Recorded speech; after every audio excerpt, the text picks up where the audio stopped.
मैं आपकी गुल्लू भाभी लेकर आई हूँ एक ऐसी लव स्टोरी जिसमें होगा प्यार, इमोशन और ढेर सारा रोमांस। तो तैयार हो जाइए, क्योंकि यह कहानी आपके दिल को छू लेने वाली है। रवि और प्रिया की शादी को 3 साल हो चुके थे। दोनों खुश थे, लेकिन बेहतर जिंदगी के लिए रवि ने दुबई में नौकरी करने का फैसला किया। 1 साल के कॉन्ट्रैक्ट पर जाने से पहले उसने प्रिया से वादा किया था कि वह जल्द लौटेगा। रवि के जाने के बाद घर में सिर्फ प्रिया और उसका जेठ करण रह गए। करण पढ़ा लिखा था, लेकिन बेरोजगार था, घर पर ही रहता था। शुरू में सब सामान्य था, लेकिन धीरे धीरे दोनों के बीच अजीब सा रिश्ता बनने लगा। एक रात प्रिया की तबीयत खराब हो गई। करण ने उसका बहुत ख्याल रखा, उसके लिए दवा लाया, खाना बनाया। पहली बार प्रिया को महसूस हुआ कि कोई उसकी इतनी परवाह कर रहा है। दिन बीतते गए, करण और प्रिया के बीच बातें बढ़ने लगीं। एक दिन जब करण कुछ कागजात ढूंढ रहा था, तो उसने रवि और प्रिया की पुरानी तस्वीरें देखीं। वह तस्वीरें देखकर बोला, भाभी, आपको देखकर लगता नहीं कि आप इतनी अकेली होंगी। आप बहुत मजबूत लगती हैं। प्रिया ने हल्की हंसी में कहा, मजबूरी भी इंसान को मजबूत बना देती है। करण कुछ देर चुप रहा, फिर बोला, अगर कभी लगे कि अकेलापन भारी पड़ रहा है, तो मैं हूं ना। प्रिया ने उसकी आंखों में कुछ अलग देखा, मगर उसने उस पर ध्यान नहीं दिया। रातें ठंडी हो रही थीं और करण और प्रिया की बातें लंबी होने लगी थीं। एक रात बिजली चली गई। अंधेरे में प्रिया हल्का डर गई और करण के करीब आ गई। करण ने उसे देखकर हल्का सा मुस्कुराया और धीरे से बोला, भाभी, डरने की कोई बात नहीं। प्रिया ने खुद को संभाला, मगर उस रात वह सो नहीं पाई। उसे महसूस हुआ कि उसके दिल में एक हलचल हो रही है। अगले दिन करण ने जानबूझकर उसकी पसंदीदा चाय बनाई और टेबल पर रखते हुए कहा, आज सिर्फ आपके लिए। प्रिया ने हल्का सा मुस्कुराकर चाय पी, लेकिन वह समझ रही थी कि ये सब ठीक नहीं है। एक दिन करण और प्रिया घर की सफाई कर रहे थे। अचानक प्रिया का पैर फिसल गया और वह करण की बाहों में आ गई। दोनों की सांसें तेज हो गईं। एक लंबा सन्नाटा छा गया। करण की आंखों में एक चाहत थी और प्रिया भी उस पल को महसूस कर रही थी। लेकिन तभी दरवाजे की घंटी बजी और वह घबराकर अलग हो गए। रवि की आवाज़ फ़ोन पर रोज़ आती थी, लेकिन प्रिया अब उससे बात करते हुए उतनी खुश नहीं दिखती थी। एक दिन करण ने हिम्मत करके कहा, भाभी, अगर रवि भाई कभी वापस नहीं आए तो? प्रिया ने चौंक कर उसकी तरफ देखा। करण ने उसकी आंखों में आंखें डालकर कहा, मैं जानता हूँ कि यह गलत है, मगर दिल को कैसे रोकूं? प्रिया की आंखें भर आईं।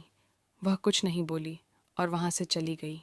अगले दिन उसने करण से दूरी बनानी शुरू कर दी, लेकिन जब मन भटक चुका हो तो राहें खुद ब खुद मिल जाती हैं। फिर एक दिन रवि ने अचानक खबर दी कि वह जल्दी लौट रहा है। प्रिया को राहत महसूस हुई, लेकिन करण की आंखों में उदासी छा गई। जब रवि वापस आया तो सब कुछ पहले जैसा लगने लगा, लेकिन कुछ बदला हुआ था। प्रिया अब रवि से पूरी तरह जुड़ नहीं पा रही थी और करण की आंखों में एक दबी हुई कहानी छुपी हुई थी। क्या यह बेवफाई थी या सिर्फ एक मजबूरी? शायद यह सिर्फ समय का खेल था, जिसे दोनों ने अपने अपने तरीके से जी लिया था। रवि के वापस आने के बाद सब कुछ पहले जैसा लग रहा था, लेकिन कुछ बदला हुआ था। प्रिया के मन में हलचल थी। करण से उसकी अनकही नज़दीकियां अब दूरियों में बदल चुकी थीं। लेकिन क्या वाकई? रात का समय था। रवि सो चुका था, लेकिन प्रिया करवटें बदल रही थीं। उसकी आंखों के सामने करण के साथ बिताए हुए वो लम्हे घूम रहे थे। उसकी धड़कनें तेज हो गईं। अचानक उसके फ़ोन की स्क्रीन चमकी। एक मैसेज था, छत पर आओ, बात करनी है। प्रिया का दिल जोरों से धड़क उठा। करण का मैसेज देखकर उसने फ़ोन नीचे रख दिया, लेकिन उसके पैरों ने खुद ब खुद छत की ओर बढ़ना शुरू कर दिया। छत पर हल्की ठंडी हवा चल रही थी। करण वहां पहले से खड़ा था। उसकी आंखों में वही अधूरी कहानी थी जो अब भी पूरी होने की चाहत में थी। भाभी, क्या आप खुश हो? करण ने धीमे से पूछा।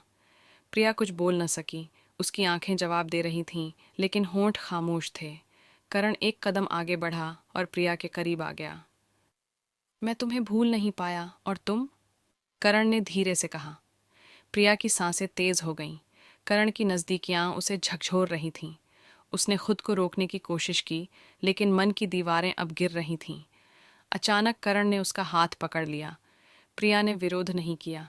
वह बस खड़ी रही, जैसे इसी पल के लिए बनी हो। हवा तेज हो रही थी। चांदनी करण के चेहरे को और भी मोहक बना रही थी। करण ने धीरे से उसके चेहरे को छू लिया। मैं तुमसे प्यार करता हूँ। करण की आवाज़ कांप रही थी। प्रिया ने अपनी आंखें बंद कर लीं। अगले ही पल करण के होंठ उसके होंठों के करीब आ गए। एक गहरी खामोशी के बीच उनका प्यार पनपने लगा। रात धीरे धीरे बीत रही थी, लेकिन उनके दिलों में एक नया तूफान उठ चुका था।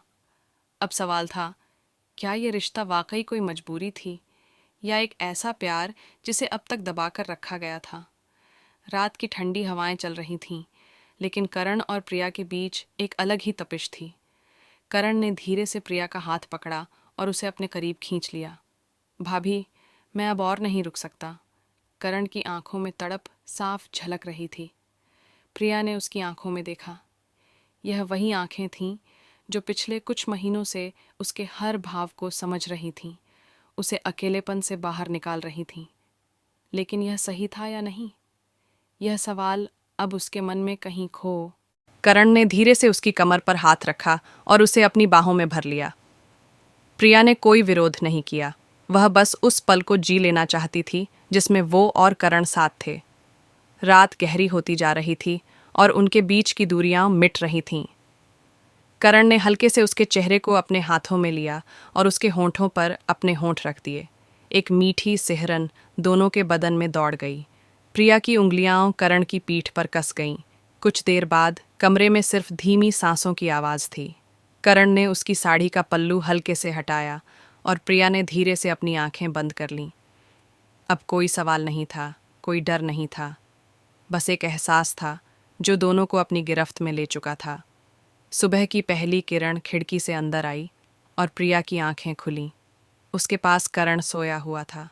एक सुकून भरी मुस्कान उसके चेहरे पर थी। लेकिन तभी फ़ोन की घंटी बजी। रवि का फ़ोन था। प्रिया ने फ़ोन उठाया। उसकी आवाज़ कांप रही थी। हेलो। रवि की खुश आवाज़ आई। सुनो, मैं तुम्हारे लिए एक सरप्राइज़ लेकर आ रहा हूँ। जल्दी ही घर पहुँचने वाला हूँ। प्रिया के हाथ से फ़ोन गिर गया। करण जाग चुका था।